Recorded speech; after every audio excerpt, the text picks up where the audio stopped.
So what I've been working on is puck retrievals. And the foundation of all of it is tight turns. So having coached in women's hockey forever, the player's ability to pick up loose pucks and beat that first player, I think, is quite weak at all levels, right? So they don't have that intention to, go grab the puck and beat that first player. Often think about a breakout, they get it, they stop, they look up ice and look for the person on the wall.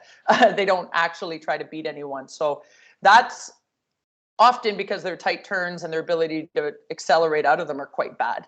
And again, I coach U9 with my daughter, and I coach all the way up to the junior team. And I would say not everyone is very strong at tight turns. So that's where I start with my skill development with all these practice plans, is just basics of tight turns. And we don't need to talk about all of that. But what I will say is that every time I'm teaching a tight turn, I'm teaching them looking over their shoulder before they tight turn.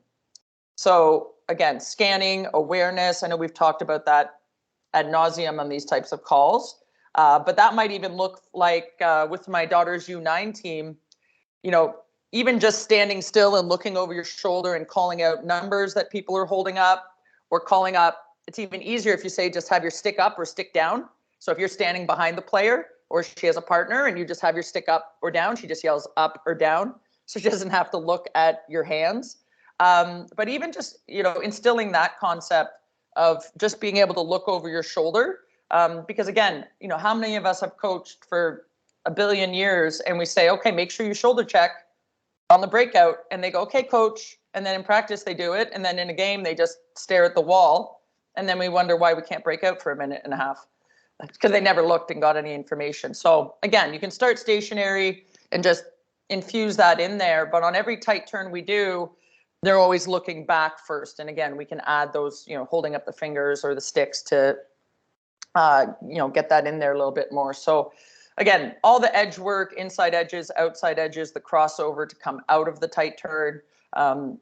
Those are things that we would use in a 60-minute practice, which is usually the focus on skill for me. I'll use small area games to fill the last 20.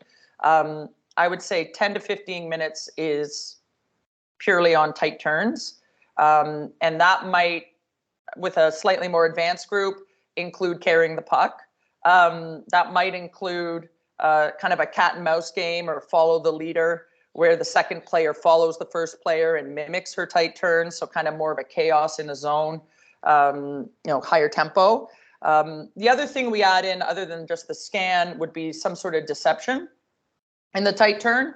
So again, we've seen, this is all over like Instagram and social media, like even just a basic weight shift, faking with your stick, eyes, and legs before you tight turn the other way is quite hard for a lot of the players I work with, right? If they just have to turn, most of them can do that. If they have to fake they're going one way and then turn the other way, a lot of them, it all falls apart. They can't generate any power going into it or coming out of it. So that would be, say I'm working with a team, the first practice, we just work on the edges of the tight turn and accelerating out with a crossover. That second practice, I would work on deception and say, okay, now we worked on tight turns last time. Now we're going to work on using our stick, eyes, and body to add a weight shift before we turn the corner. And again, some of them get it, and some of them it takes a long time. Even just that look one way and turn the other way tends to throw a lot of their body mechanics off, because their upper body is not quiet over their legs. They kind of move every time they turn. There's a huge amount of sway with their upper body. So again, that's pretty basic. At this point, we haven't even touched a puck.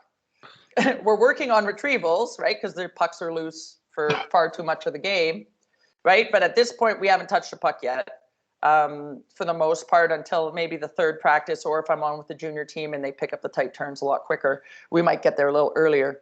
So that would be where we start, tight turns and scanning, and then we're going to start making the basic retrieval. And again, I'm going to see if I can do this again, and I apologize.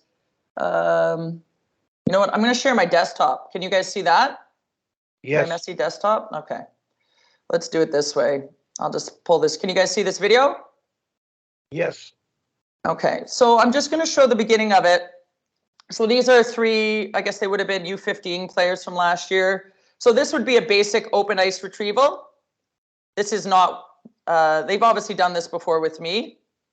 So I'm just going to show the clip a couple times, it'll roll. So you can see they're trying to add that deception beforehand with the stick, eyes, and feet on that turn. They're not bad at it, right? So they're not scanning back right now. There'd be a progression here. They would scan before they do the fake. So I'd have them look back and maybe say up or down from the girl behind them before they use the 3 pieces of deception here. But again, for, you know, this would be a pretty baseline level. I'd like to see them cross over more out of the tight turn. The focus of this practice session with them was more the deception as opposed to the acceleration out. Okay, but this is, if I can get all our players to be able to do this before they pick up the puck, our breakouts and our attacks off rebounds and loose pucks are going to be pretty good because these players are going to be able to get around somebody, right? If they can do this even before they get to the puck. So with these players at this level, the AA players, I can see them starting to do this in games quite a bit. So this to me feeds everything else. If you're good at this, you're going to have the puck a lot more and you're going to be able to break out and attack more easily. Kim, I just want to interrupt because what you're doing, I've been working with Pee Wee girls teams. This is the breakout. Absolutely. You're going to create time and space. You can have a structured breakout, but if you can't do this, this is the key to set it up. So I wanted to bring that in because I'll be sharing this with female hockey coaches in Calgary. Thank you. No problem. And again, this is, a lot of the teams I work with, right? The coaches are like, well, our breakout is this play, or it's this pass, or we're trying to do this. And I always say, well, if this girl can get the puck, you know, break someone's ankles by making a little deception and just skate it out clean, that's a pretty good breakout. Not to say she shouldn't headman it, not to say she shouldn't try to make a play east-west to open up the ice, but isn't it better that she does something like this to beat that first forechecker than to just stand on the goal line and try to pass it up the wall, which is where all of them go, up the wall. So I'm going to stop sharing for a second. So that to me is the foundation. So that's where we start with everybody. And again, I would say U11 and up, but probably our higher level U11s are going to be able to break that down. So I'm going to just show one of the practice plans now. So I've included 2 today, and I would say these